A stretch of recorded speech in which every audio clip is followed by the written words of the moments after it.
Good morning students. तो कल हमने सारणिक शुरू की थी। फिर सारणिक के 4.1 में क्वेश्चन नंबर 5 पूछा था। क्वेश्चन नंबर 5 में ये आपको एक सारणिक दी हुई है। इसमें प्रथम अवयव के संगत प्रथम स्तंभ के अवयवों की उप सारणिक, प्रथम स्तंभों के अवयव की उप सारणिक और सहखंड लिखने थे। तो प्रथम स्तंभ हमारा यह है। तो प्रथम स्तंभ में ये हमारा अवयव है A11। तो इसकी उप सारणिक होगी A11 बराबर जिस अवयव की हमें उप सारणिक ज्ञात करनी है उसके सामने की पंक्ति तथा स्तंभ के अवयवों को छोड़ने पर जो सारणिक प्राप्त होती है वह उप सारणिक होती है। हमें जिस अवयव की उप सारणिक पता करनी है उसके सामने की पंक्ति तथा स्तंभों की अवयवों को छोड़ने पर जो सारणिक प्राप्त होगा वह उप सारणिक होगा। तो यह है A11 की उप सारणिक है और इसका हल होगा -2 -5 दूनी 10। इसका हल हो गया -12। इसी प्रकार से यह है दूसरी पंक्ति तथा पहले स्तंभ का अवयव है। तो A21 बराबर 4 के सामने की पंक्ति के अवयव और सामने के स्तंभ के अवयव छोड़ने पर सारणिक मिलेगा -3 2 5 2। तो यह है इसका उप सारणिक है। इसका हल -6 -10 बराबर -16। तीसरी पंक्ति पहला स्तंभ A31 सामने की पंक्ति व स्तंभों के अवयव को छोड़ने पर मिलने वाला सारणिक उप सारणिक कहलाता है। -3 गुना 2 -6 -2। तो हल हुआ -4। हमें ज्ञात हुए इसके उप सारणिक। अब हमें ज्ञात करने हैं सहखंड। तो सहखंड को हम लिखते हैं F11 से। सहखंड लिखेंगे हम 11 से क्योंकि यह है पहली पंक्ति पहले स्तंभ के अवयव का सहखंड है, इसलिए इसे हम लेगा F11। अब हम जो ये मान आया है इसका चिन्ह चेंज करेंगे। वही जो हमने पहले बताया था, यह पहली पंक्ति तथा पहले स्तंभ का अवयव है। तो यहाँ पर दोनों का योग सम संख्या आ रही है। तो जब भी इनका योग सम आएगा हमें चिन्ह प्लस का लगाना है। अगर योग विषम आता है तो माइनस लगाना है। तो F11 के आगे चिन्ह होगा प्लस का और इसका अवयव है -12। तो हल हो गया इसका -12। तो A11 का उप सारणिक यह है, इसका मान है -12 तथा सहखंड है -12। A21 अब होगा F21 2 और 1 3। इसका योग आया विषम संख्या तो हमें माइनस लगाना है। तो -16 ये हो गए प्लस के 16। F31 तो ये 3 और 1 4 सम संख्या है इसलिए चिन्ह प्लस का आएगा। तो ये आंसर हो जाएगा -4। तो ये F11 F21 F31 इसके सहखंड है। का सेकंड क्वेश्चन है।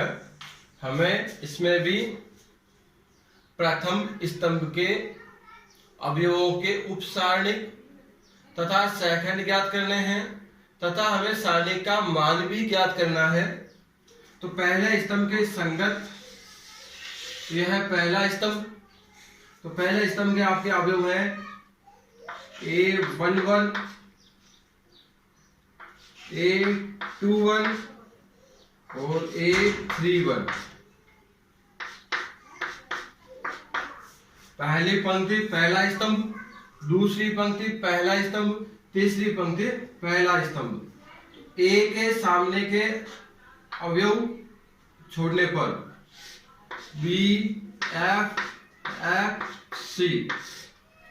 एच के सामने के छोड़ेंगे तो एच, जी, एफ, सी। जी के सामने के छोड़ने पर एच, जी, बी, एफ। हल करने पर बी गुणा C, B C minus F square, H C minus F G, H F minus D G. ये हो गए हमारे, ये जो है सारणिक उप सारणिक कहलाती है। ये इन उप सारणिकों के मान है। अब हमें निकालना है सहखंड। तो हमें निकालना है F11। तो F11 योग दोनों का सम आ रहा है, इसलिए जो है वही रहेगा। F21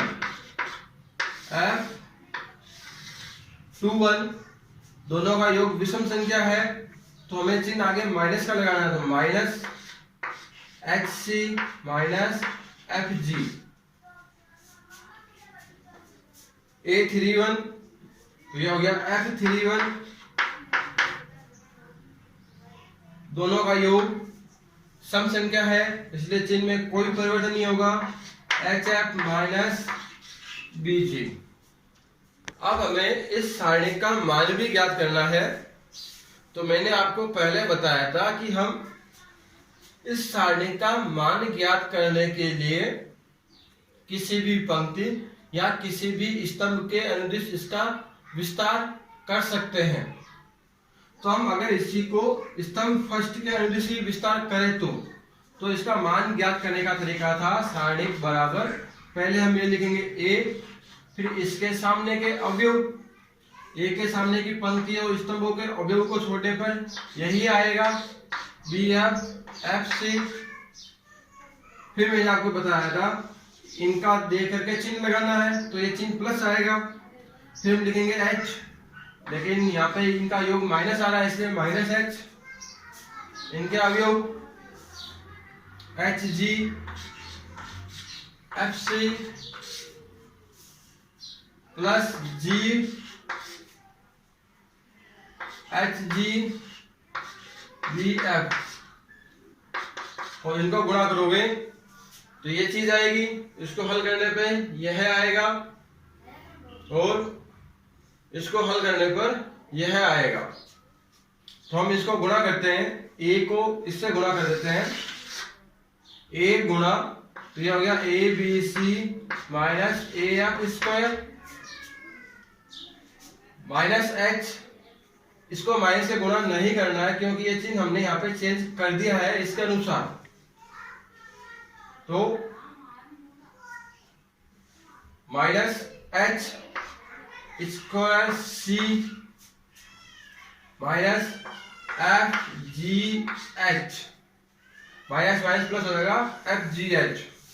अब जी से गुणा करेंगे इसको, F G H minus B G square. तो ये इसका सारणिक का मान होगा। तो हमने सारणिक के पहले 3 गुणधर्म पढ़ लिए थे। आज है गुणधर्म नंबर 4। गुणधर्म नंबर 4। कोई भी सारणिक उसके किसी पंक्ति या स्तंभ को किसी अशून्य संख्या से गुणा करने पर उसका मान भी उतने ही गुणा हो जाता है। कैसे? जैसे हमने, ये हमारा एक सदिश है, सदिश मैट्रिक्स 1 2 3 4।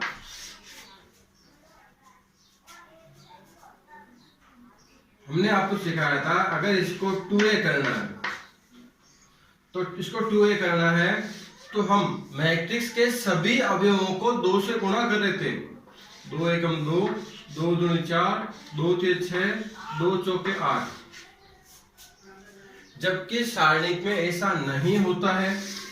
ये कोई सारणिक है a बराबर 1 2 3 4 और इस सारणिक का मान प्राप्त होता है हमें 4 एकम 4 माइनस 3 दूनी 6। इसका हल प्राप्त हुआ हमें -2। अब हमने इस सारणी के किसी पंक्ति या स्तंभ को 2 से गुणा कर दिया। तो हमने क्या किया, माना कि ये पंक्ति नंबर 1 है, पंक्ति 1 को 2 से गुणा कर दिया। तो क्या आगे नई सारणी क्या होगी, a बराबर 2 एकम 2, 2 दूनी 4। इसमें कुछ नहीं किया हमने। अब इसको हल करते हैं तो सारणी a का मान कब होगा, 4 दूनी 8 माइनस 4 3 12, उत्तर आ गया -4। तो हमारी सारणी a का मान था -2 और हमने क्या किया, सारणी 1 में पंक्ति 1 में संक्रिया लगाई है। जो आप काम कर रहे हो इसका हम बोलते हैं ऑपरेशन संक्रिया करना। तो हमने R1 को 2 से गुणा किया, पंक्ति 1 को 2 से गुणा किया, तो 2 एकम 2, 2 दूनी 4 और इसका उत्तर हो गया -4। तो मैट्रिक्स में हम सभी अवयवों को गुणा करते थे। सारणिक में सिर्फ एक पंक्ति या एक स्तंभ को गुणा किया तो उत्तर 2 गुना हो गया। अगर हम R2 को भी 2 से गुणा कर दें, R2 को भी 2 से गुणा कर दें तो ये हमारी सारणी यहां से लेते हैं 2 4 6 8। तो सारणी a का मान होगा 8 दूनी 16 माइनस 24 बराबर -8। तो सारणी a का मान था -2। R1 को 2 से गुणा करने पर उत्तर हो गया 2 गुना, R2 को भी 2 से गुणा करने पर हो गया उत्तर और 2 गुना। मतलब इन दोनों को 2 से गुणा करने पर उत्तर 4 गुना हुआ। तो किसी भी पंक्ति को या किसी भी स्तंभ को किसी अशून्य संख्या से गुणा करने पर उत्तर उतने ही गुना हो जाता है। तो गुणधर्म नंबर 4 यह है, किसी मैट्रिक्स के किसी अवयव के किसी पंक्ति या स्तंभ को किसी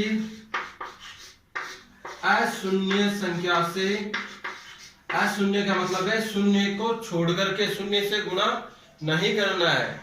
अगर शून्य से गुणा करोगे तो उत्तर शून्य आएगा। अर्थात अशून्य संख्या से मतलब शून्य को छोड़ करके अशून्य संख्या से गुणा करने पर मान उतने ही गुणा हो जाता है, उतने ही गुणा हो जाता है। वापस उदाहरण देख लेते हैं एक बार। a बराबर, जैसे कोई सारणिक है, ये एक सारणिक है, इसका मान हो गया सारणिक a का मान 3 एकम 3 माइनस 4 दूनी 8। तो इसका हो गया -5। हमने क्या किया, कोई भी पंक्ति या कोई भी स्तंभ 1 को गुणा करना है तो हमने स्तंभ 1 को 3 से गुणा कर दिया। स्तंभ 1 को 3 से गुणा कर दिया तो हमारा उत्तर 3 गुना हो जाएगा। मतलब इसका उत्तर -5 है। तो अब हमारा नया उत्तर -15 होगा। तो हम देखते हैं, अब नई सारणी जो होगी, सिर्फ स्तंभ 1 को ही गुणा करना है। 3 3 9, 3 दूनी 6, 4 और 1। तो इसका मान 9 एकम 9 माइनस 6 चौके 24, तो 24 माइनस 9 माइनस 15। तो आप देखते हो उत्तर जो है 3 गुना हो गया है। गुणधर्म 5,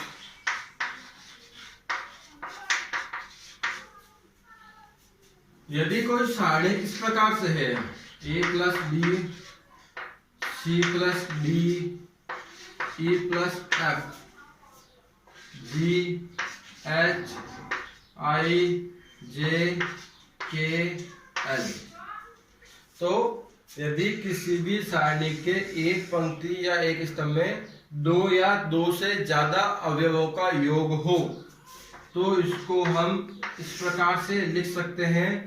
ये अवयव हम एक साथ लेंगे, ए सी ई जी आई के एच जे एल प्लस, अब दूसरा अवयव बी डी एफ जी आई के एच जे एल। तो यदि किसी भी सारणी के पंक्ति या स्तंभ में 2 या 2 से अधिक अवयवों का योग हो तो उन्हें इस प्रकार से विभक्त करके लिखा जा सकता है। अब हम इसका सत्यापन देखते हैं। तो आप दोनों साइड LHS बराबर RHS कर लो, दोनों को हल करके बराबर ले आओ या एक को हल करके वो ले आओ। देखते हैं हम इसको हल करते हैं। हम इसको स्तंभ नंबर 1 के अनुदिश विस्तार करते हैं। तो a प्लस बी, इस पंक्ति के सामने के अवयव तथा स्तंभ के सामने के अवयव छोड़ने पर यह हो गया आई जे के एल, फिर माइनस आएगा क्योंकि ये दूसरी पंक्ति पहला स्तंभ है, जिनका योग विषम संख्या आएगी। सी प्लस डी, इसके सामने के ये पंक्ति गई तो ये बच गया G H K L plus E plus F G H I J A plus B, इन्हें गुणा करेंगे तो I L minus J K minus C plus D G L minus K H plus E plus F G J minus H I. हमने इसके साथ ए ले लिया, ए को उसके साथ गुणा किया तो ये हो गया ए गुणा आई एल माइनस जे के। यहां से लिया हमने माइनस सी के साथ G L minus K H plus E G J minus H I. बाकी बचे एक एक अवयव अलग कर देते हैं। बी के साथ B I L minus J K minus D गुणा जी L minus K H plus F गुणा जी जे माइनस एच आई। हम इसको वापस मैट्रिक्स रूप में लिखें तो ये, या इसको हल कर लेते हैं तो ये ए के साथ आएगा एल आई माइनस के जे, फिर माइनस का सी जी एल माइनस के एच, मतलब इन दोनों को हल करोगे तो यही उत्तर आएगा। गुणधर्म नंबर 6, सारणी की किसी पंक्ति या स्तंभ के प्रत्येक अवयव में किसी अन्य पंक्ति या स्तंभ के संगत अवयव को कोई अचर गुणज से जोड़ने या घटाने से सारणी के मान में कोई परिवर्तन नहीं होता है। कैसे? जैसे एक सारणी है A B C, DEF GHI, ये कोई सारणिक है। हमने इसमें क्या किया, ये स्तंभ number 1 column number 1 C1 C2 तथा C3 है। हमने इसमें C1 में संक्रिया लगाई, C1 में ऑपरेशन किया। क्या किया, C1 में हम जोड़ेंगे, C1 में हम जोड़ेंगे किसको, C1 में जोड़ेंगे K से गुणा करके C2 को। C1 में हम जोड़ेंगे C2 को K से गुणा करके। तो ये हमारा C1 है A B C, C2 है D E F, इसको K से गुणा करके C1 में जोड़ना है तो प्लस, C1 में आपको प्लस करना है किसको, ये C2 है, इसको C2 गुणा K, और C2 का अवयव है E, तो K E K F।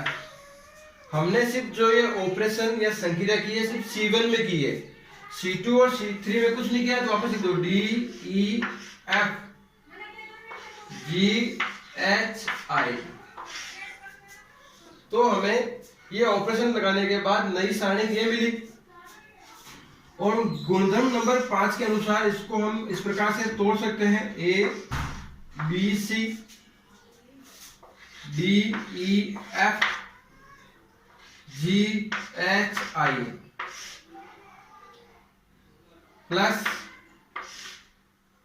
K D K E K F D E F G H I। तो ये सारी वापस लिखेंगे हम, A B C D E F G H I plus, आप देखते हो यहाँ पे कॉलम नंबर 1 में जो है तीनों के अवयव K से गुणा हो रहे हैं, तो हम K कॉमन ले सकते हैं। तो हमने K कॉमन ले लिया, तो ये बच गया D E F G H I। तो हमने एक गुणधर्म पढ़ा था कि अगर दो पंक्ति या दो स्तंभ के अवयव समान होते हैं तो उत्तर 0 होता है। तो D E F column number 1 के अवयव D E F column number 2 के अवयव समान है, तो इसका उत्तर क्या आ गया 0। तो केवल बचा ये, वापस आया कि नहीं। तो इस प्रकार से किसी भी सारणिक में किसी पंक्ति या स्तंभ को किसी अचर से गुणा करके जोड़ने या घटाने पर सारणिक का मान अपरिवर्तित रहता है। यह गुणधर्म नंबर आपका 6 है। तो हमने अभी तक 6 गुणधर्म पढ़े हैं, और 1-2 गुणधर्म और है, वो इतने विशेष नहीं है, उनको हम बाद में पढ़ेंगे क्लास में। अभी हम जो गुणधर्म पढ़े हैं उनसे संबंधित सवाल देखते हैं। जैसे ये सारणिक आपको एक दी हुई है, अब उन गुणधर्मों का क्या उपयोग है ये हमें देखना है। तो हम इस सारणी का मान विस्तार करके निकाल सकते हैं, किसी भी पंक्ति या किसी भी स्तंभ के अनुदिश विस्तार करके। लेकिन हमारा यहाँ पे सवाल यह है कि इसका बिना विस्तार किए गुणधर्मों का प्रयोग करके मान निकालिए। गुणधर्मों का प्रयोग करके बिना विस्तार किए इस सारणी का मान निकालना है। तो हमें अब यहाँ पे संक्रियाएं करनी है, कुछ ऑपरेशन करने हैं, वो इस प्रकार से करने हैं कि हमें इसका सीधा हल प्राप्त हो। तो अभी हमने लास्ट गुणधर्म पढ़ा था कि किसी भी सारणी के किसी भी पंक्ति या स्तंभ में किसी अन्य पंक्ति या स्तंभ को अचर से गुणा करके जोड़ने या घटाने पर मान अपरिवर्तित रहता है। कैसे? हमने क्या किया, जैसे यह है स्तंभ नंबर 1, इसमें से मैंने माइनस कर दिया स्तंभ 3 को 8 से गुणा करके, 8 गुणा C3, तो अब नया क्या आएगा, ये काम करना है मुझे C1 में। C1 में ऑपरेशन लगाएंगे, C1 माइनस 8C3। तो C1 तो है आपका 49, 39 और 10। माइनस करना है, माइनस इसको 8 से गुणा करके, तो 6 8 48, 8 चौक 32, 8 एकम 8। ये काम हम केवल C1 में कर रहे हैं। C2 और C3 में कुछ भी नहीं करना, वापस लिख दो। अब ये बच गया 1 7 2, 1 7 2 6 4 1। तो हमारा गुणधर्म नंबर 2 था, किसी भी सारणी के दो पंक्ति या दो स्तंभ समान होने पर हम इसको बिना हल किए लिख सकते हैं कि गुणधर्म की सहायता से इसका उत्तर 0 आएगा। जरूरी नहीं है कि आप ऐसा ही करें, आप अन्य भी संक्रिया लगा सकते हैं। हमारा उद्देश्य यह होगा कि भाई हम या तो इसके जो है सभी अवयव 0 बना ले, या दो पंक्ति और दो स्तंभों को समान करें। तो हम इस प्रकार भी कर सकते हैं, हमें C3 में ऑपरेशन लगाएं या C2 में लगाएं। C2 में 8 C2 प्लस 8 C3 कर दे। C1 की बजाय हम ऑपरेशन लगा रहे हैं C2 प्लस 8 C3। अब के बाद C1 में कुछ नहीं करना है, 49 39 और 10। C2 172 ऐड करना है, ऐड कर दो। इससे इसको गुणा करके 6 8 48, 8 चौक 32, 8 एकम 8, 6 4 1। वापस देखेंगे 39 49 39 10 49 39 10 6 4 1। तो हम देखते हैं वापस दो स्तंभ समान है, तो इसका उत्तर बिना हल के हम लिखेंगे डायरेक्ट 0।